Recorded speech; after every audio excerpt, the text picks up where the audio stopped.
একসাথে সবাই সুন্দর নেভার কনফার্ম দাও পরে দিলে কুটু শেষ সুন্দর ড্যামেজ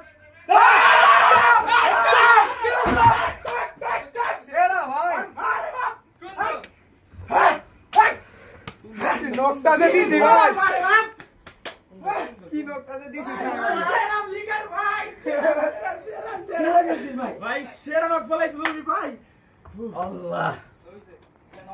ভাই এরা ভাই আল্লাহ আরে ভাই লাস্টে আমরা অনেক বেশি মানে ই লাগছিল তোমার পারি না খেলতে এই যে হেড মারছি ভাই এই ম্যাচে আমি আমার লাইফে সবচেয়ে বেশি হেড মারছি মানে 5টা হেড মারছি বেস্ট ভাই